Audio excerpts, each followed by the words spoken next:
All right, there we go. We are set up. So we got another severe weather event going on. So today we've got an enhanced risk largely across the Omaha area into central Iowa, big slight risk surrounding that. And I broke this down pretty well yesterday. We've got mostly a hail risk today. There is plenty of shear for supercells out there. We've got a lot of deep layer shear, a good amount of CAPE through the hail growth zone, fairly low freezing levels compared to normal for this time of year. So a large majority of your atmospheric instability is located within a layer that is well below freezing. So these storms are going to probably pop off today around 5, 6, 7 Central Time. And I think they will very quickly grow into large hail producers, especially along and south of I-80. As you can see here, this is where some of your best moisture is already. I've got surface observations on, so and this is going to continue to modify as well. We've got a bit of a warm front swinging through in this region, some lower dew points up here indicative of that. And then down here where your severe weather risk really lies, right in here especially, we've got upper 50s to low 60s dew points already coming in, a little bit of a nose of higher dew points working its way in right now. We'll check out the instability. So right now things are still pretty well capped throughout the area. So let me pull up that sounding once again. So as you can see right here, this is that warm nose that's kind of preventing storms right now. As our temperatures continue to rise this afternoon and as the low pressure system itself impinges a little bit more upon this area, we will see storms begin to fire off right there. That would be your little string of hail producing supercells as we get into the late afternoon and evening hours through Nebraska and Iowa. There is a small chance of a tornado today. I don't think it's going to be too crazy because of that warm layer. That'll have a little bit of an inhibiting effect on surface-based convection, but there is a chance. I don't know why it's not loading the last frames for these composite indices, but let's go check out what's going on up here. So yeah, your stronger flow is beginning to overspread the region. I think once that 50 knot area comes into play, that's when things will start to be starting to kind of come together. We'll check satellite just to see if there's any cumulus popping up. And the satellite doesn't even want to load. Come on now. Try again. All right, cool. We're getting half of the satellite. Not really sure what's going on there, but fine, we'll just do this. So we have kind of a broad surface low right here.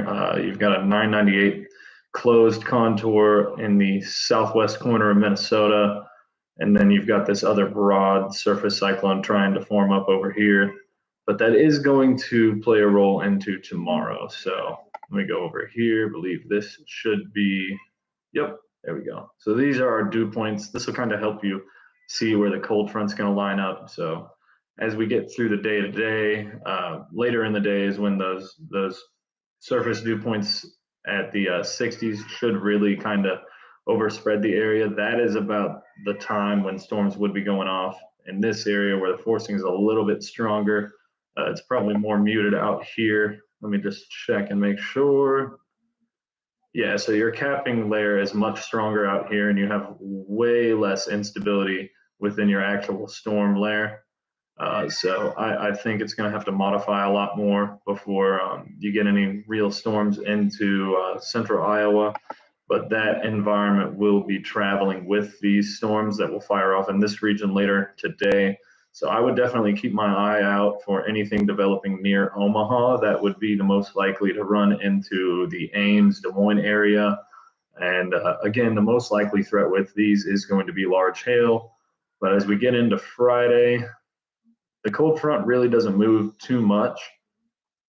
And you keep getting these kind of broad surface cyclones. You got one centered up here The one that was down here, I believe, moves off to the northeast.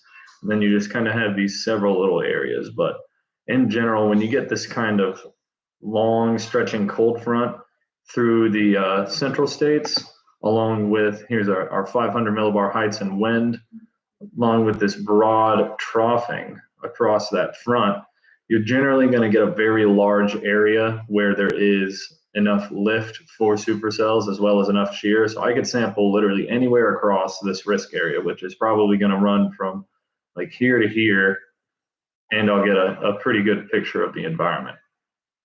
So right here, it says tornado possible, but I wouldn't lean to that as being the main hazard, just based on the environment. A lot of this shear is kind of paralleling the boundary, because as we saw, the boundary was oriented a bit like this, and your winds are pretty much all coming from that direction. So a lot of your storms are going to have a tendency to run into each other, but with this amount of convective available potential energy gathered around, you are going to see big supercells. Atmosphere is certainly capable of supporting those. I would say tomorrow is possibly going to get either a hatched area for significant hail, or possibly even for wind. I anticipate there being some type of upscale growth into clusters, which will likely be big wind producers. And then as we go into Saturday, it's a lot more of the same, just broad scale troughing over an area with a boundary and plenty of moisture. So you're going to see another outbreak of supercells along the line. The front generally gets a little bit more draped across. So parts of Oklahoma are going to miss out on this, and the models have been showing basically different speeds of this front progressing. So it's going to be kind of a close call with some of these areas. It could be the type of day where 2 counties away they're experiencing severe storms, and then in your county you're just getting a cold rain. Because with dew points in the 40s and 50s on this side of the front, you're probably going to have temperatures in the low 50s. Yep.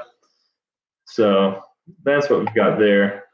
Saturday, more of the same as Friday, just basically a large area where severe storms from clusters to supercells are all possible. Saturday night is when this trough really starts to eject off, and Sunday becomes the day of focus. So this is a little bit better of a solution than some of the earlier model runs on the GFS. We're showing a more positively tilted trough that lends itself to a little bit less forcing, less significant severe weather. But this shape, your trough axis is kind of out here, and you can see it. There's a good bit of divergence within these wind barbs, so that leads to a lot of uplift in this area, and you will likely see multiple significant swaths of severe weather with a depiction like that. But let's check on the moisture real quick. So there should be some type of surface cyclogenesis into Sunday, and we see it there. 10:10, 10:08. So not the strongest low pressure, but it is definitely enough. You've got plenty of moisture in this area. When you see dew points in the mid 60s, that is a very juicy air mass. Definitely a warm front being indicated up here. So my guess is your tornado threat is probably going to be maximized within a little bit of this triple point area into Missouri. Let's just check, see what kind of photographs we got. Yeah, so there are a lot more looping, a lot larger photographs than we've seen these for these past couple days. This would owe itself to more of a tornadic storm threat, with anything that can really get rooted towards the surface and stay discrete. Further south through Arkansas, I would imagine the photographs are not as looped. Yeah, not as looped, but still sufficient. Storms are going to have a tendency to, let me look at that one more time, actually. So your front's oriented like that. Your general storm motion. Yeah, they could kind of parallel the front on Sunday, but if you get any right-moving supercells down there, definitely watch out for those. Those will have a much higher tornado threat than the rest of the storms. Again, definitely a good day for hail. Your freezing level is down in this area, but your LFC is over here. So one of the things I look for significant hail is when your freezing level is close to your level of free convection. That allows your precipitation to freeze pretty rapidly. You get pretty good hail growth out of a scenario like that. And that is why today is actually one of the strongest hail days I've seen in a while. But let's see, so that's 18Z. This whole setup is really going to eject off pretty rapidly to the northeast through Sunday and Sunday night. And then as we get into Monday, it's a lot more of a murky picture. We'll still have some type of surface features associated with everything, but your main forcing mechanisms are going to be a bit displaced. So I do think there is still some remnant severe weather threat within this region. You can clearly see the richer dew points down here, as well as your wind shift. So you've got your front that's just kind of draped across this area. We might see something in the maybe in the eastern Kentucky region. Yeah, your stronger flow is there. So let's check on the environment.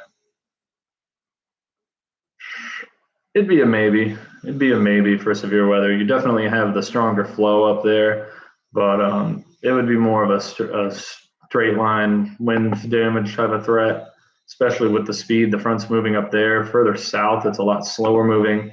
Might even stall out. Might even see a little stationary front down there. But the environment is a lot warmer as a whole. This would really indicate no convection to me.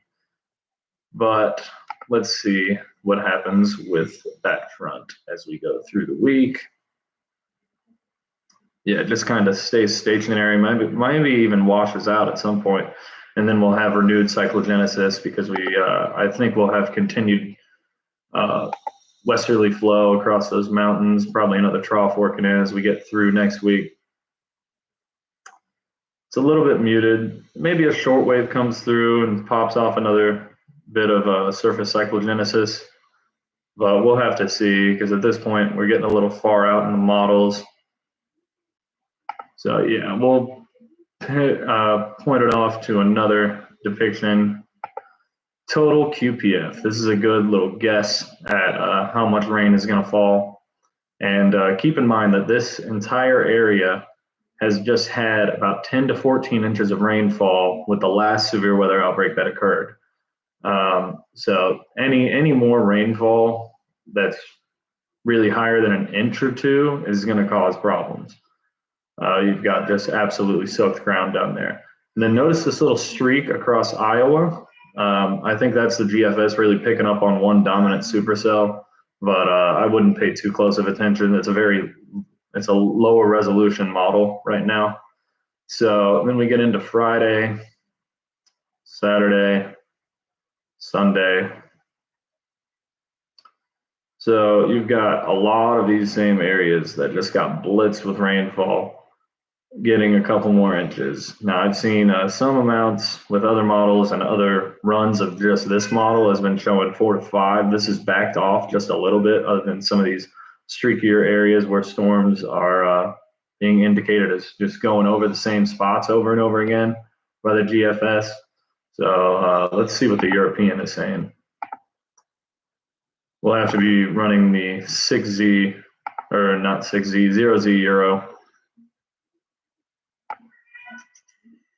My cat is mad right now. He wants in this room so bad. So going into today, shows a fairly similar depiction.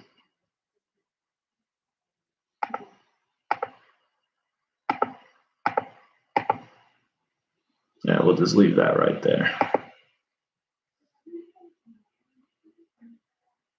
Fairly similar position and timing, and really tilt as well.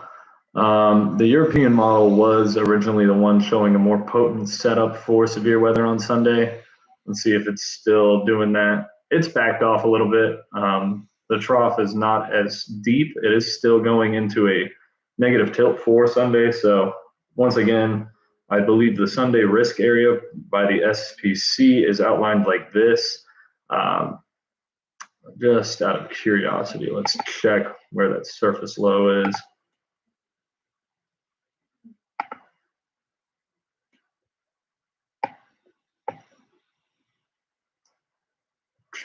So this is Saturday night, Sunday morning. You definitely have a stronger surface low. It's a little bit further west as well. So this would put more of southern Missouri in play. So there's still some significant differences between the models that indicate to me that a little bit more has got to be fleshed out before we really get a very clear picture of what's going to happen on Sunday. But it shows a similar progression, at least, with the best wind shear likely outpacing your best moisture and your best instability. That's mainly going to be located down here. But there could be some stray severe weather happening on Monday up in this region. I could see possibly a marginal risk for some hail and wind down here, but it would have to be along a spot where instability really just piles up during the day, maybe even convective temperatures breached, because your shear is a lot weaker down here as everything just kind of races off to the northeast. But let's go over to here again, just so you guys can get a good idea of the areas I've been outlining.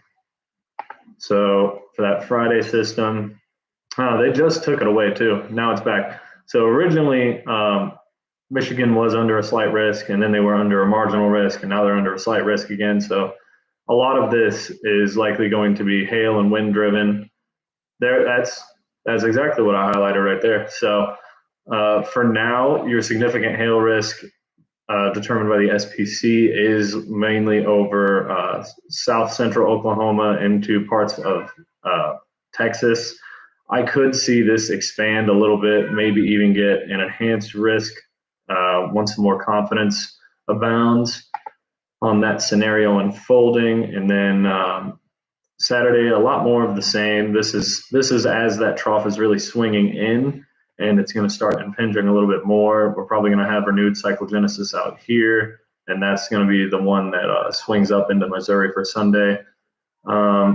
Kind of surprised there's no significant severe areas yet for Saturday. I would once again paint that probably out here for hail over 2 inches. And anytime you see that significant severe, that black hatching, that's for either going to be for hail over 2 inches in diameter, winds above 75 miles per hour, which is considered hurricane force, or tornadoes stronger than EF2 strength.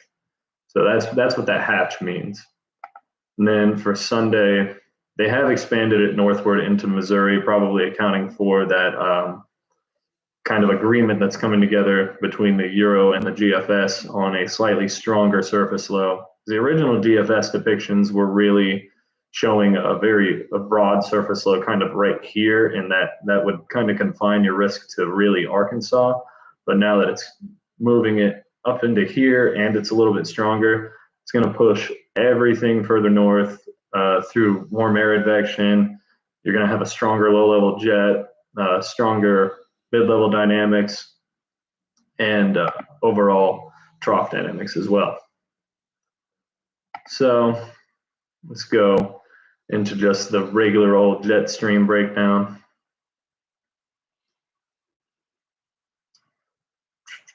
So Friday, Saturday, Sunday,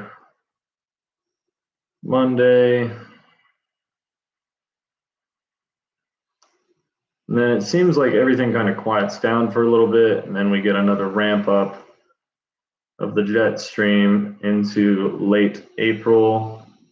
And that has been indicated by some of the CSU composite supercell indices as well. They've been painting this area for really this week and next week. So we'll have to wait and see on specifics for that.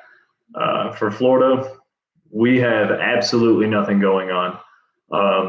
The models, really only the GFS, the European really hasn't been doing it, but it's been flipping back and forth between we're getting sea breeze storms and we're not getting sea breeze storms next week. There has been a fairly consistent moisture plume being indicated. We've got a high pressure off to our east, so that gives us a decent enough surface flow for sea breeze storms, but I don't know. I don't really think it's going to happen to too great of an extent. We'll probably have to have the sea breeze boundaries from both sides collide for really any storms to pop off. So yeah, stay safe this weekend and into next week. We'll update you further when and if things become more significant. I'm keeping my eyes out on Sunday, definitely across Iowa. If you got access to a parking garage, keep that